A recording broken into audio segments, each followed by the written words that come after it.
I actually started the business in 2008, and I started because I had allergies to your standard sort of chemical commercial colour. And I really wanted to colour my hair, so I just sort of set out on a little quest, I guess, to find something that's clean and that works, and that I would be happy to use on my body.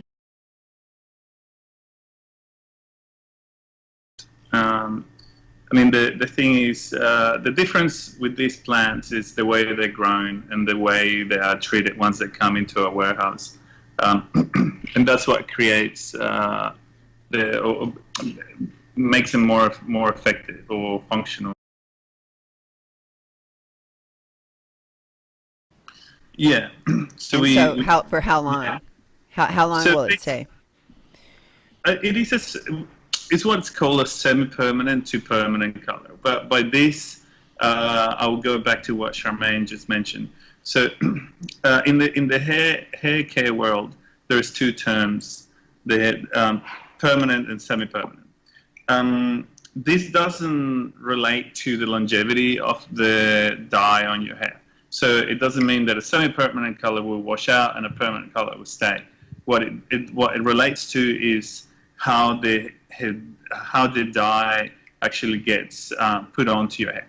So permanent hair color is the one that's it's a little bit more disruptive. Will open up the cuticle, bleach it out, and then deposit a new color in. And semi-permanent is the one that will deposit some color in. By this, I'm saying that our colors are a semi-permanent to permanent. So they behave as a semi-permanent, but the color will go into your hair permanently. Now, there may be a little bit of, and especially the first times that you use it, you may notice a little bit of fading, but very slightly, and then after that, it's a permanent color. It will stay in for good. So you just need to do once you've used it a few times, you just do the roots and that's it. You don't need to do all of the hair because the color stays really well.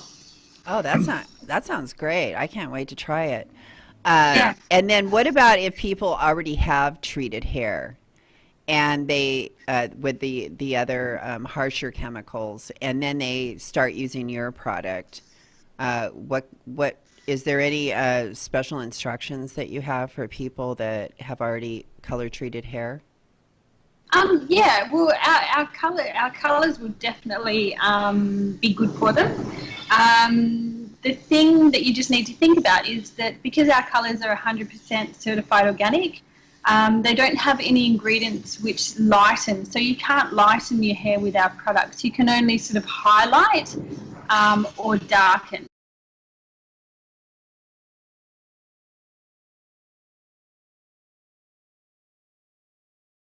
Yeah, so I guess the main thing with being certified organic is definitely the ingredients and where we source it from.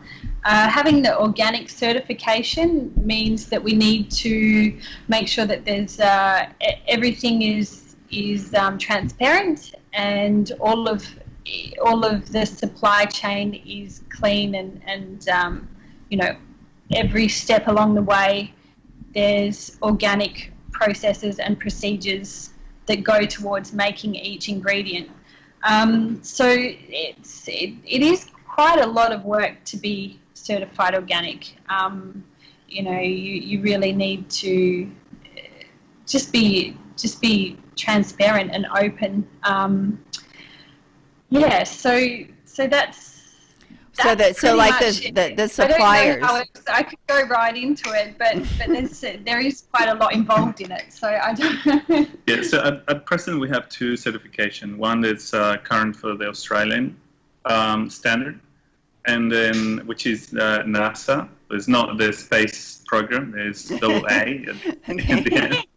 And then there's obviously the USDA. For us to be able to trade in the USA and make the products available, we do require to have a USDA certification.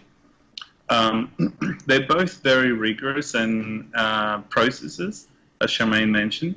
And Basically, all it is it's a paper trail of transparency.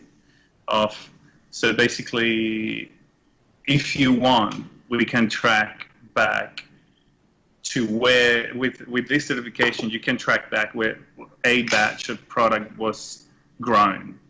So we can trace back all the ingredients to where that particular ingredient was grown and what season was grown, and you have data. How it was treated and how it was processed and all of that type of thing. And you have data of like weather data and things like that. Now, how does that help cause the allergic reaction for you, Charmaine?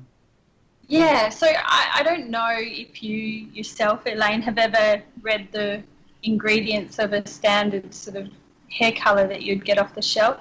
But if you do have the time and want to have a look at the ingredients, you probably won't want to use one of those chemical colors again, just simply for the fact of how many chemicals they contain and what those things can possibly do, from not being good for your health, for your body, but also things like not being good for the waterways and possibly marine life as well.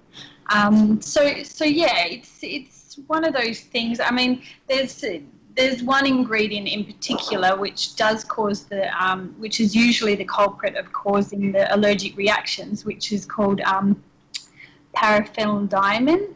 And this ingredient is usually used in percentages under 3% in your standard sort of colour, and it's usually used in the darker colours of hair colour. Now this ingredient is the one that usually people get sensitised to. They can be using same hair colour for years and years, not have a problem, and then all of a sudden they use it, and then this one ingredient just triggers a reaction, and it can be pretty severe. Some people end up with airway problems and having to go to the hospital and things. So does it help make your hair a little bit thicker for those that have like a thinner hair? Does it give them a little bit more volume when you add the color to the hair, or if they have frizzy hair? It does. It helps to give your hair a bit of volume, especially as soon as you use it. Like for the week after, your hair feels amazing. So yeah, it gives it a bit of bounce back.